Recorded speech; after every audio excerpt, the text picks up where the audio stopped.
आदरणीय कांतिभाई खराड़ी, तालुका कांग्रेस समिति प्रमुख श्री, अंबाजी शहर प्रमुख श्री भाई मागीलाल भाई, दिनेश भाई, आबा भाई, आप सौ कांग्रेस पार्टी सौ वरिष्ठ आगेवानो, वडीलो, युवान भाईओ अने मीडियाना मित्रों, घणी बधी रजूआतो स्टेज पर आवीने पण तमाम लोकोए विगतवार बात करी छे। आपणा विरोध पक्षना नेताए अरजी साथे एमने पोतानी डायरीमां पण नोंध करी छे। કેટલાક પ્રશ્નો નીતિ વિષયક નિર્ણય છે, ક્યાંક સામૂહિક છે, ક્યાંક વ્યક્તિગત છે, તમામ ડિપાર્ટમેન્ટોના પ્રશ્નો છે। ત્યારે આ જનજાગૃતિ તમે આ રજૂઆત કરવા આટલા સુધી આવ્યા અને તમારા હક માટે તમે કટિબદ્ધ છો એ બદલ પણ હું તમને ખૂબ ખૂબ અભિનંદન આપું છું। કમસે કમ તમે તમારો હક લેવા માટે તમારી સામે જે અન્યાય થઈ રહ્યો છે એ ન્યાય મેળવવા માટેના પ્રયત્નો કેટલા ટાઈમથી વ્યક્તિગત રીતે કરો છો તો આજે સ્ટેજ ઉપર કર્યા, ક્યાંક વિભાગમાં જઈને પણ વાત કરી છે। ત્યારે રેલવેનો જે પ્રશ્ન છે ખેડૂતોને વળતર આપવા માટેનો, આપણી કઈ ટ્રેન તારંગા અંબાજી એ ખેડૂતોને પૂરતું વળતર મળે એ માગણી છે અને એના માટે જેટલા સર્વે નંબરમાં ખેડૂતો આવતા હોય અને જે એના જંત્રી કે નિયમો છે એ પ્રમાણે સરકાર વળતર નહીં આપે તો અમે ખેડૂતોની સાથે રહીને એ સ્થળ ઉપર આંદોલન કરવું પડે કે જે કરવું પડે। હમણાં જ દિયોદર તાલુકામાં એવો પ્રશ્ન બન્યો હતો કે જે આઈઓસીએલની લાઈન લાગતા હતા અને ખેડૂતોને જે વળતરમાં મોટો ભેદભાવ અમારી પાસે રજૂઆત આવી અને એમને કીધું કે બેન આ રીતે આટલો અમને અન્યાય થાય છે। ભરતજીએ મને કીધું, અમે બધા કોંગ્રેસના બધા જ આગેવાનો સ્થળ ઉપર ગયા અને એ લોકોએ એવું કંપનીવાળા કેવું હોય કે કોઈ પણ કામ એ સરકારી કોઈ એજન્સીને જ આપ્યું હોય અને એજન્સી પોતાના સમય મર્યાદા પણ કામ કરવા માટે કરીને પોલીસ પ્રોટેક્શન માગીને પૈસા ભરીને, એટલે પોલીસ પ્રોટેક્શન માગી લીધું તો પોલીસના બાપની જાગીરી નથી કે અહીંયા આવીને કોઈને ખેડૂતોને હેરાન કરે કે જેમને પોતાનો ન્યાય મેળવવા માટે જે હક હોય એમાં લડતા રોકી શકે। અમે ત્યાં ચાલવા ગયા અને આજ સુધી હજી સુધી મને લાગે એને પેન્ડિંગ રાખેલું છે। આપણે બાયપાસ માટે પણ લડત આપણે પાલનપુરની પણ ચાલુ છે। એમાં દાતા માટે જે મદદ કરવાની થતી છે એ નીતિ વિશે જે નિર્ણય છે અને ભેદભાવ વાળો વાત છે એમાં પૂરેપૂરો ન્યાય મળે એવા અમારા પ્રયત્નો રહેશે। બીજો અહીંયા આપણે માતાજીના પ્રસાદની વાત થઈ તો એ ટાઈમે વિધાનસભામાં બધે જ કોંગ્રેસના ધારાસભ્ય રજૂઆત કરી એમને બે ચાલુ રાખવું પડ્યું। ચીકીએ ચાલુ કરી અને પ્રસાદી પણ ચાલુ એકદમ જે બંધ જ કર્યું હતું એને બદલે જે બધા ધારાસભ્યો બધા લડ્યા એના હિસાબે એમને આ રીતે કરવું પડ્યું। બીજી એક રજૂઆત હતી દબાણો માટેની નેની, તો એમાં પણ જે મદદ કરવાની થતી હોય તમારી પાસે આધાર પુરાવા હોય કે આધાર પુરાવા આપજો એટલે એમાં પણ મદદ થશે। આપણા બે ત્રણ જણે તુલસીભાઈએ એમને કીધું કે ભાઈ આ રીતે ખુલ્લેઆમ દારૂ વેચાય છે, વાત સાચી છે। સૌથી વધારે હું માનું ત્યાં સુધી રાજસ્થાનના જે એના એન્ટ્રી છે એ વધારે દાતા એટલે અંબાજી 3 મન લાગે એની ચેકપોસ્ટો આવેલી છે અને 3 ચેકપોસ્ટો દેશી રીતે કદાચ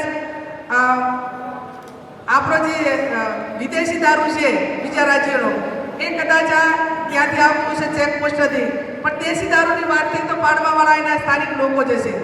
તો જે તે બીટમાં જમાદાર આવતા હોય એમને વાત કરો। આજે જિલ્લા પોલીસ વડા પણ આજે અંબાજીની મુલાકાતે છે અને ખુલ્લેઆમ કહેવામાં આવ્યું કે પોલીસ સ્ટેશનની નજીકની બાજુમાં આ રીતે દારૂ વેચાય છે। તો હું તો એક આખા જિલ્લાનું સર્વે કરવાની છું દરેક ગામ વાઇઝ કે ગામમાં ઇંગ્લિશ દારૂ વેચવાવાળા કેટલા, દેશી દારૂ પાડીને વેચવાવાળા કેટલા, બહુ ઓછા ગુનામાં હશે। આપણે એમને ડાયરેક્ટ વિનંતી કરશું કે ગમે એવડી મોટી દુકાન હોય પણ એમાં કોઈ કસ્ટમર ના જાય જનજાગૃતિ લાવવી પડશે કે આપણા લોકો દારૂ પીવા ન જાય તો ગમે એટલું લાઈન મેલે તો ભલે લઈને બેઠો, પણ એમાં ક્યાંક ને ક્યાંક લોકોની જનજાગૃતિ પણ ખૂબ જરૂરી છે. અને એમાં લોકોના સાથ સહકારથી જે આ બધી માટેની યુવા ધનને બચાવવા માટેનું જે કામ કરવાનું થાય એ 100% આવનાર સમયની અંદર એક ઝુંબેશના ભાગરૂપે કે દરેક ગામની અંદર દારૂ વેચવાવાળા કેટલા હોય, 2-3 હોય, પાડવાવાળા કે કેટલા 2-3 એક ગામની અંદર 5 કે 6 થી વધારે ના હોય. એમને કંઈક તેને વિનંતી કરશું, જે તે બીડ જમાદાર છે એમને કહીશું કે ભાઈ તમારી બીડની અંદર આટલા જણા દારૂનો ધંધો કરે છે. અને હું આ તમામને રજૂઆત કરવાવાળાને વિનંતી કરું છું કે તમારા ગામમાં દેશી કે ઇંગ્લિશ દારૂનો ધંધો કરતો હોય એનું નામ ને મોબાઈલ નંબર ને એનું એડ્રેસ એ મને વોટ્સએપ કે મારા બધી અરજી મોકલાવજો, એટલી હું તમને ખાતરી આપું છું તમારું નામ જાહેર કરવામાં નહીં આવે. અમારે ખાલી લિસ્ટનું મેળવણું જ કરવું છે કે સ્વૈચ્છિક રીતે લોકો કેટલો સાથ સહકાર આપવા માટે તૈયાર છે કે આ ગામની અંદર આટલા છે, તો એનું સર્વે આવે અને સર્વેના આધારે જિલ્લા પોલીસ વડાને કહેવાનું હોય, ગૃહમાં કહેવાનું હોય તો એનો ચોક્કસ આંકડો આપી શકીએ કે બનાસકાંઠાના આટલા ગામોમાં આ જગ્યાએ આટલા પ્રમાણમાં દેશી દારૂ વેચાય છે, આ ઇંગ્લિશ વેચાય છે. તો એની કાર્યવાહી હોમ ડિપાર્ટમેન્ટ મારફત કોઈ કરવામાં આવે છે કેમ, એ માટે પૂરી કટિબંધ એક જવાબદારીપૂર્વક એ બધીને ડાપવા માટેનું કામ અમે કોંગ્રેસના સૌ આગેવાનો કરશું એવી હું જાહેર જનતાને ખાતરી આપું છું. હમણાં મર્ડરની વાત થઈ, એ મર્ડરમાં પણ જે એમણે પુરાવા રજૂ કર્યા છે એમાં જિલ્લા પોલીસ વડાનું આજે તમે ધ્યાન દોરવાના છીએ, એની તપાસ ટીમની રચના કરે અને એટલું ચોક્કસથી ખાતરી આપીએ છીએ કે જ્યાં સુધી એ હાજી વાસ્તવિકતા સુધી નહીં પહોંચે ત્યાં સુધી ધર્માભાઈને ન્યાય મળે, એમના પરિવારને ન્યાય મળે, એના માટે પૂરેપૂરા તાકાતથી જે રીતે લડવાનું થાય એ રીતે કોંગ્રેસ પાર્ટી લડીને એ પરિવારને ન્યાય અપાવવાનું કામ કરે. કેટલાક મુદ્દા મેં કીધું એમ સેન્સિટિવ છે કે જે ખૂબ ગંભીરતાપૂર્વક લેવા પડે. એ સાહેબ જોડે જેટલી અરજીઓ આવી છે એનો સાહેબે અભ્યાસ કરશે. જે પ્રશ્નો મને આપવાના હશે એ કાનજીભાઈ પણ છે, હું પણ છું, સંકલન સમિતિમાં લેવા પડે એ પ્રશ્નો સંકલન સમિતિમાં પણ લઈને જે તે વિભાગમાં એનો જવાબ માગશું. સંતોષકારક જવાબને ઉકેલ નહીં આવે તો ફરી પણ એમને રૂબરૂ બોલાવીને જે તમારી જે રજૂઆતો છે એ પૂરેપૂરું શક્ય મળીનો ઉકેલ થાય અને તમને બધાને ન્યાય મળે એવા અમારા સૌના કોંગ્રેસના સૌ આગેવાનોનો પ્રયત્નો રહેશે. પણ એટલું હું ચોક્કસ કહીશ કે બહુ જે પહેલીની સિસ્ટમ હતી એ આખી વહીવટીતંત્રની અલગ હતી, હવે આખી સિસ્ટમ બદલાઈ ગઈ છે. હવે બધું જ ગાંધીનગરથી દિલ્હીથી નક્કી થાય છે. એટલે નીચેના જે કર્મચારીઓ કે નીચેના અધિકારીઓ હોય એ માત્ર ને માત્ર ચીઠીના ચાકર હોય છે. ધારો કે જિલ્લાની અંદર કેટલો દારૂ વેચવો એએસપી નક્કી કરે ને ત્યાંના ગૃહમંત્રી નક્કી કરે, બધા પીઆઈ હોય કે પીએસઆઈ હોય કે બીડ જમાદાર હોય તો કરીને શું કરે એમ. એટલે મારો કહેવાનો અર્થ એમાં દરેક ડિપાર્ટમેન્ટમાં જમીનનો ઇસ્યુ હોય તો કોણ નક્કી કરે, તો મહેસૂલ મંત્રી નક્કી કરે, ત્યાંથી નક્કી કરે. આ કલેક્ટર જેલમાં જાય નહીં દેખાતા? આજે આ ગુજરાતની અંદર આઈએએસ ને આઈપીએસ અધિકારીઓ જેલમાં છે. કયા કારણોસર? એમની પાસે ખોટું કરાવ્યું, ખસી ગયા અને એ અત્યારે બધા જેલમાં છે. એટલે મારો કહેવાનો અર્થ એટલો જ છે કે આખી સિસ્ટમ જે પહેલી નીચેથી હપ્તા ઉપર જતા હતા હવે ઉપરથી કરીને છે કે અહીંયાથી કરીને એના ટકાવારી નક્કી કરવામાં આવે છે.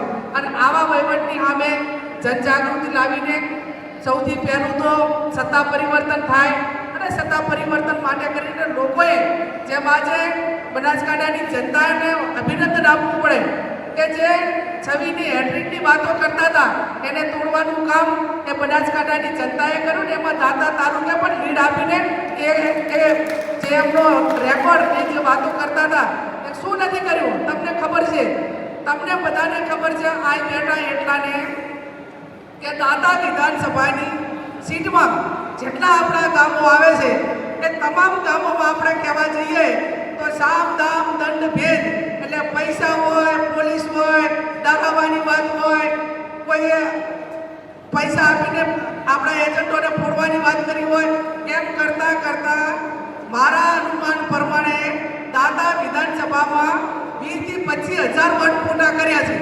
કર્યા છે કે નથી કર્યા? કર્યા કે નથી કર્યા? હું તમારી પાસેથી બધા પાસેથી અવાજ માગું છું. અને એટલા માટે કરીને હું કહું છું કે આવનાર સમયની અંદર આ તમામ સામે જે સમગ્ર બનાસકાંઠાના 7 લાખ લોકો ટક્યા અને જનાદેશ આપ્યો એકને આપ્યો છે, પણ એક સત્તા પરિવર્તન થાય તો એસસી એસટી ઓબીસી આપણી પોતાની સરકાર આવે અને પોતાની સરકાર આવે એટલે આ કોરિડોર ને વ્યક્તિગત ધંધાઓ માટે ને એના માટે નહીં, પણ ગરીબ માટેની સહાનુભૂતિ. હમણાં બેનને એક વિધવા બેન આવ્યા, બે આવ્યા કે મારો આ ગલ્લો છે ને મને હટાવવા માટેની નોટિસ આપી, તો એનો દયાભાવ એ કોંગ્રેસના હૃદયમાં હોય. આ લોકોના સહાનુભૂતિની વાતને એમને કંઈ હાથ ભેટીએ લેવા દેવા નથી. જે સહાનુભૂતિ કે ગરીબ માટેની વાત હોય એમને ક્યાંય નજીકનો કોઈ રિશ્તો પણ નથી. એટલા માટે કરીને આપ સૌએ મોટી સંખ્યામાં હાજર રહી બધા પ્રશ્નો રજૂ કર્યા છે, ખૂબ સારા પ્રશ્નો રજૂ કર્યા છે. એ પ્રશ્નો માટે અમે લડીશું, તમને ન્યાય અપાવીશું અને જ્યાં પણ અન્યાય થાય અને એ પ્રમાણેનું હોય તો વ્યક્તિગત રીતે પણ આપણા કાર્યકરોને અમે બધા છીએ. દર મહિનાના ત્રીજા શનિવારે હું પાલનપુર સંકલન સમિતિની મીટિંગ હોય છે એટલે ત્યાં મારી હાજરી હોય છે. ચિઠ્ઠી લખીને મોકલાવજો, ફોન કરજો, ત્યાં રૂબરૂ આવજો અને એકાદ દિવસ અહીં અંબાજી બેહવા માટેનો પણ પૂનમ કે એવો દિવસ નક્કી કરવા માટેનો અમારું લોકસભાનું સત્ર પતે એટલે એ પ્રમાણેનો અમારો બધા સાથે મળીને કાર્યક્રમ પણ કરશું. આવનાર જિલ્લા તાલુકા પંચાયતની ચૂંટણીમાં જિલ્લા પંચાયતની સીટ વાઇઝ કાર્યક્રમ થાય એના માટે પણ જે સ્થાનિક આગેવાનોને સાથે રાખીને કાર્યક્રમ ગોઠવીશું. ચાવડા સાહેબનો પણ ખૂબ ખૂબ આભાર. એમણે જનમંચ માધ્યમથી તમામ લોકોના પ્રશ્નો સીધા પ્રશ્નો તો લીધા, પણ હવે એમની ઓફિસમાંથી જે તે વિભાગને લખે છે અને ત્યાં તો જવાબ આવે છે. એટલે આટલી મજૂરી એ તમારા બધા માટે કરીને વ્યક્તિગત રીતે જ્યારે કરે છે ત્યારે બનાસકાંઠાની જનતા વતી અને દાતા વતી એમનો પણ હું ખૂબ ખૂબ હૃદયપૂર્વક આભાર માનું છું. આપ સૌનો ખૂબ ખૂબ આભાર. ધન્યવાદ.